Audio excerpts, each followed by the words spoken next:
నమస్తే. ఇన్నాళ్ళు నన్ను సపోర్ట్ చేస్తూ, ఎంకరేజ్ చేస్తూ మీ ప్రేమని నాకు అందిస్తున్న ప్రతి ఒక్కరికి కృతజ్ఞతలు.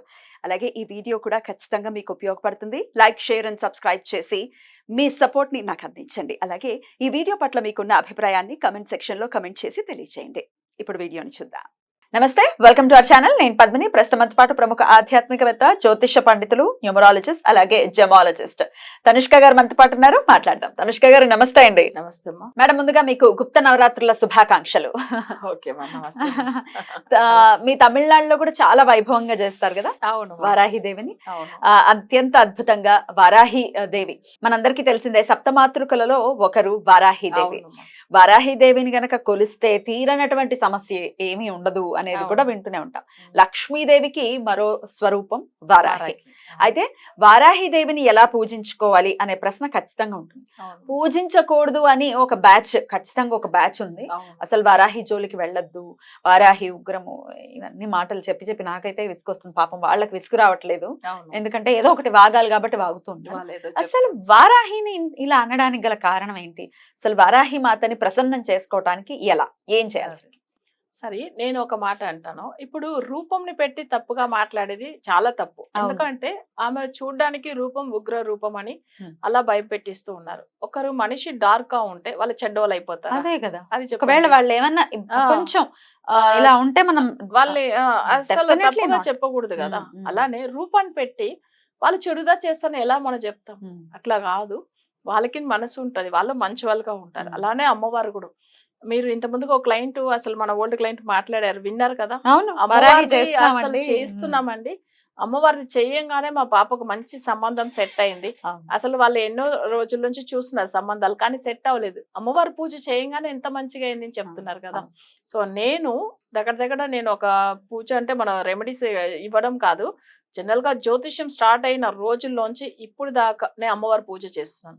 ఆ బా. అమ్మవారు ఎంత అంటే అసలు నిజంగా చెప్పాలంటే ఆ. మాది ప్రతి బిజినెస్ సెట్ అయింది, మాకు ఉమ్. అన్ని విషయంలో మంచిగా కలిసి వచ్చినాయి. ఉమ్. ఇది వరకు అమ్మవారు ఒక్క చిన్న బాధ కూడా మమ్మల్ని పెట్టింది లేదు. ఉమ్. నేను ఎందుకు ఈ మాట చెప్తున్నానంటే, ఇంట్లో పెట్టి మొక్కోవచ్చమని అది ఒక భయం. ఆమె రూపం చూసి భయపడుతున్నారు. రూపంతో అలా కానీ చాలా మంచి మనకి ఎట్లా అంటే చాలా ప్రేమగా దగ్గర వచ్చేది అమ్మవారే. నాకైతే అసలు మనం పూజించే వాళ్ళు ఎవ్వరికి ఆవిడ ఉగ్ర రూపంలాగా అనిపించదు. అవును, ప్రేమ, ఆ కళ్ళల్లో ప్రేమ ఖచ్చితంగా కనపడుతూ అవును. ఉంది. మరి ఆయన పురుష శక్తి అయినటువంటి వరాహమూర్తిని కూడా మనం ఇలాగే అంటామా? అది అనం ఎట్లా కదా? అనలే కదా. అక్కడ తిరుపతిలో క్షేత్రపాలకుడు ఆయన. అవును, ఆయనను అవును. కూడా అలాగే అంటామా? మరి ఆయనను దర్శనం చేసుకోవడానికి వెళ్ళట్లేదా? ఆయన రూపమే కదా అమ్మవారు, ఆయన శక్తి కదా, ఆయన స్త్రీ వారాహి శక్తే మాత కదా. అంతే అమ్మవారు.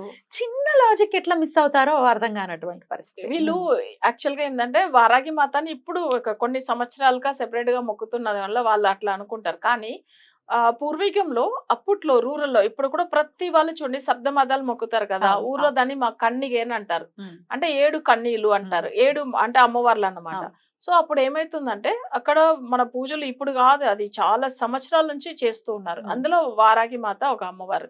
సో ఆ అమ్మవారిని వద్దని అట్లా అనేసి 6 దేవుళ్ళైనా పెట్టున్నారు లేదు. అప్పట్లోంచి శబ్ద కన్నీళ్ళు ఉన్నారు కదా అక్కడ. సో అప్పుడు ఎందుకు అమ్మవారు వద్దని ఇంతవరకు ప్రతి ఒక్క పల్లెటూరులో గాని మాకు అసలు నాకు తెలిసినంత వరకు ఆ ఊర్లో తప్పకుండా ఈ కన్నీళ్లు లేకుండాది లేదన్నమాట. అంటే సప్తమాతలు చెప్తారు, అక్కడ 7 కన్నీళ్ళని చెప్తారు. అంటే వాళ్ళకి ఏంటంటే ప్రతి ఒక్కరిది అంటే ఈ అమ్మవారికి 7 దేవతలు పెట్టిదా ఆ ఊర్లో ఏ పూజ విశేషాలు చేసినా కానీ ఈ అమ్మవారు మొక్కిన తర్వాతనే చేస్తూ ఉంటారు. ఎలా లేదని అంటారు మరి? తమిళనాడులో ఎలా కొలుస్తారు అసలు వారాహి? యాక్చువల్ గా వారాహి మాతకు మీకు తెలుసా రాజరాజ చోళన్ మీకు తెలిసే ఉంటది. తంజావూరులో అమ్మవారికి వారాహి టెంపుల్ ఉంది. అసలు స్టార్టింగ్ లో ఎక్కడైనా కానీ ఇంతవరకు తను గెలిచేదానికి ప్రతి దాంట్లో తన అన్ని గెలువింపు ఎందుకు వల్ల వచ్చిందంటే వారాహి మాత వల్ల. సో అక్కడ వెళ్ళి ఆ అమ్మవారికి పూజ చేసుకుని దాని తర్వాతనే తను వెళ్తారనమాట. ఫస్ట్ టైము ఆయన వారాహిని మొక్కినప్పుడు ఆయనకు వారాహి విగ్రహం కూడా పెట్టే ముందుగా కూడా తను ఏంటంటే ఫస్ట్ తను వెళ్తున్నప్పుడు ఆయనకు కళ్ళలో కనిపించింది అమ్మవారు. అమ్మవారు కనిపించి జస్ట్ ఒక దగ్గర ఒక అంటే మనం ఏమంటారు అమ్మవారి రూపంలో ఉన్నది అసలు పండ్రిని చెప్తారు తమిళ్లో పిగ్. సో ఆ అమ్మవారి రూపమే కదా అది వచ్చి కళ్ళలో కనిపించి ఒక దగ్గర నేను అసలు వస్తానని చెప్పి జస్ట్ ఆమె డ్రీమ్ లో రావడం వల్ల ఏమైందంటే అక్కడ అమ్మవారిని పెట్టించాడు ఆయన. ఆయన ఎప్పుడైతే ఎక్కడ వెళ్ళినా అమ్మవారిని దర్శనం చేసుకునే వెళ్తారు. ఈ రోజు వరకు తన గురించి అంత గొప్పగా చెప్పడానికి రీజన్ కూడా ఆ అమ్మవారి బ్లెస్సింగ్స్ వల్లనే తన ప్రతి విషయంలో గెలిచాడు. అలా ఉన్నప్పుడు ఇప్పుడు రీసెంట్ గా కూడా మీరు చూడవచ్చేమో, ఏం లేదు ఇప్పుడు పవన్ కళ్యాణ్ గారు కూడా పూజ చేసుకుండ్రు, మరి ఎలా? గెలిచిండ్రా లేదా అంతా ఇంతవరకు చాలా ఓపెన్ గా కూడా చెప్పారు. ఆ, ఎస్, వరాహి దేవిని నేను కొలుస్తున్నాను, అవును దత్తాత్రేయుని కొలుస్తున్నాను అని అవును. చాలా ఓపెన్ గా చెప్పారు. అవును, నిజం. ఎందుకంటే ఇప్పుడు గెలింపు ఎక్కడి నుంచి వచ్చింది? ఆ అమ్మవారి వల్లనే వచ్చింది అని 100%. ఒప్పుకుంటున్నారు కదా. హ. సో అప్పుడు అమ్మవారిని మొక్కకూడదని చెప్పేదానికి వీళ్ళందరూ ఎవరండి అదే అసలు? చెప్తే కూడా మన బుర్రలు ఏం పనిచేస్తున్నాయి, మన బుర్రలు పనిచేస్తున్నాయా లేదా అంటే అయ్. చెప్పేస్తే మాత్రం మనం చేయకుండా ఉంటామా మ్మ్. అనేది ఆలోచించుకోవాలి. ఇంకొక విషయం తెలుసా అండి, మ్మ్. అమ్మవారికి మనం ప్రసాదం నైవేద్యం పెడితే కూడా మన కంటి ముందుగా తీసుకుంటుంది. నేను ఇంత ముందుగా ఒక క్లయింట్ మీకు లింక్ కూడా ఫార్వర్డ్ చేశాను, మీరు విన్నారు కదా. అవునవును, నేను విన్నాను, వాట్సాప్ లో పెట్టారు కదా. పెట్టాను నేను. మ్మ్. ఎందుకంటే అసలు ప్రసాదం నైవేద్యం పెడితే అమ్మవారు తీసుకుంది. అసలు నేను వాళ్ళు చెప్పింది నిజము. నేను కూడా అసలు పెట్టినప్పుడు అమ్మవారు తీసుకుంది. అమ్మవారు స్వీకరించడం ప్రసాదం అనేది అవును మనం భక్తిగా ఇస్తే ఖచ్చితంగా. అవును. మ్మ్. ఎందుకంటే నేను కూడా ఒకసారి పెట్టినప్పుడు ఏమైందంటే అమ్మవారు ప్రసాదం తీసుకుంది. తర్వాత అంటే ఒట్టి జస్ట్ తీర్థం వాటర్ పెడితేనే అమ్మవారు తీసుకుంటది.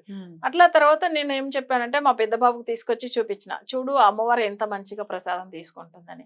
తర్వాత ఏమైందంటే మనం ఒట్టిగా చెక్ చేయడానికి ఎప్పుడన్నో ఇప్పుడు వేరే వాళ్ళు వచ్చినప్పుడు పెడతామంటే తీసుకోవట్లేదు. ఎందుకు చెప్పండి? మనం వచ్చి భక్తితో ఫస్ట్ మనం పెడుతున్నాం. అమ్మవారి గురించి పెడుతున్నాము. చెక్ చేద్దాం అని అనుకుంటా అసలు ఒప్పుకోదు. ఇది చాలా వీడియోలు కూడా మన తమిళనాడు వాళ్ళు మొక్కినప్పుడు అమ్మవారి ప్రసాదం తీసుకున్న వీడియోలు కూడా ఉన్నాయి, మీరు అసలు చూడవచ్చేమో. ఎందుకంటే చాలా గట్టిగా కొలుస్తారు కదండి తమిళనాడులో. 100% అస్సలు చెప్పాలంటే అందరూ ఎందుకంటే అమ్మవారిని మర్చిపోయారు. ఒక విషయం చెప్పాలంటే ఈ అమ్మవారు మన బ్రిటిష్ కాలం ముందులోంచి ఉన్నాయి, కానీ వాళ్ళు వచ్చిన తర్వాత ఏమైందంటే మనకు ఇండియాలో ఏ దేవత ఫుల్ సపోర్ట్ చేసిందో అర్థమైపోయింది వాళ్ళకి. సో అప్పుడు ఏమైతుందంటే మన దగ్గర నుంచి కొన్ని వస్తువులు తీసుకెళ్లడం అట్లా జరిగింది కదా అప్పట్లో. కానీ ఇదంతా ఏదో ఒక శక్తి వీళ్ళ దగ్గర ఉంచి వీళ్ళని కాపాడుతుంది అని చెప్పి వాళ్ళకి అర్థమైపోయి అప్పుడు వారాకి మాత అని అర్థమైంది. సో అప్పుడు ఆ అమ్మవారిని అసలు కొలవకూడదు, తర్వాత ఫొటోస్ కానీ విగ్రహాలు ఇవన్నీ దాచిపెట్టారు.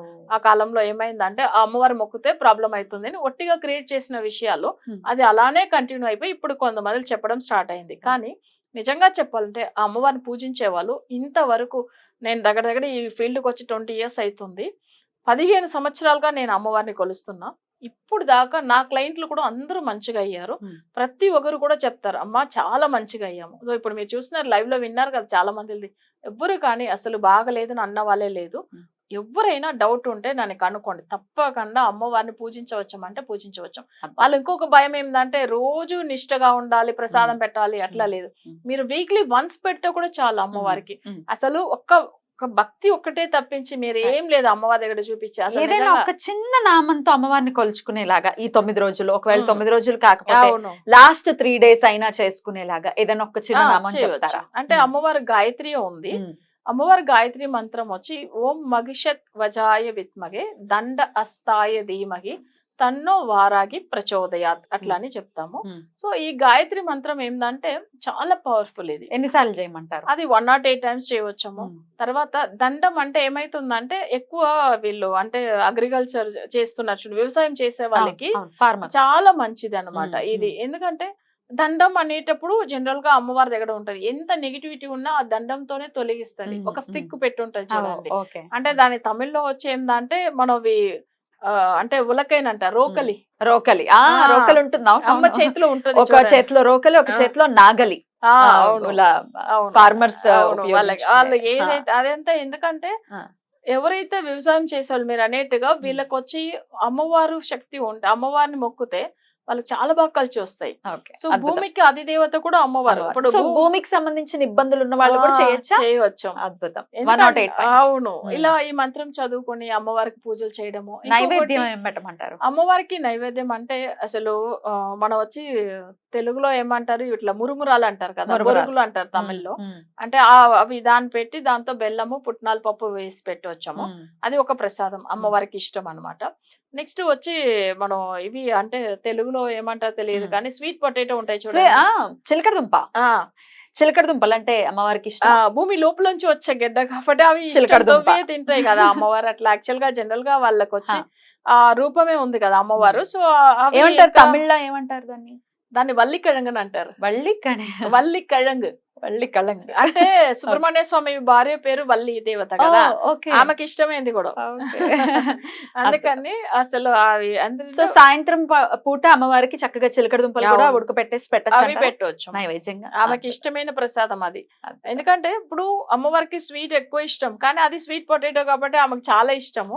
సో అవి ఎక్కువ మనం పెట్టవచ్చు, అలా Right. పెట్టి చేసుకోవచ్చు. రైట్, బ్యూటిఫుల్ అండి. చక్కగా చేసుకోవచ్చు, నిరభ్యంతరంగా చేసుకోవచ్చు వారాహిదేవి పూజ అని ఖచ్చితంగా చెప్తున్నారు. అవును. అలాగే గాయత్రి మంత్రం వారాహి గాయత్రి కూడా ఇచ్చారు కాబట్టి చక్కగా చేసుకుని అమ్మవారి కృపా కటాక్షాలు ఖచ్చితంగా మన వాళ్ళందరూ పొందాలని మనస్ఫూర్తిగా కోరుకుంటూ, ఇంకొక ప్రశ్న, పటం పెట్టుకోవచ్చు కదండి, ఫోటో పెట్టుకోవడం? పెట్టుకోవచ్చు, చాలా మంచిదండి. మ్మ్. అసలు మ్మ్. మీరు ఏం లేదు, ఒక ఫోటో ఒకరికి హెల్త్ బాగాలేనేటప్పుడు తప్పకుండా అమ్మవారి ఫోటో దగ్గర పెట్టేసుకుని మీరు ప్రసాదం కూడా పెట్టొద్దు, అమ్మవారిని జస్ట్ మీరు తలుచుకుంటే చాలు. అమ్మవారు అయితే చాలా చాలా బ్యూటిఫుల్ గా ఎక్స్ప్లెయిన్ చేశారు మేడం. Thank you. నమస్తే. నమస్తే అమ్మా.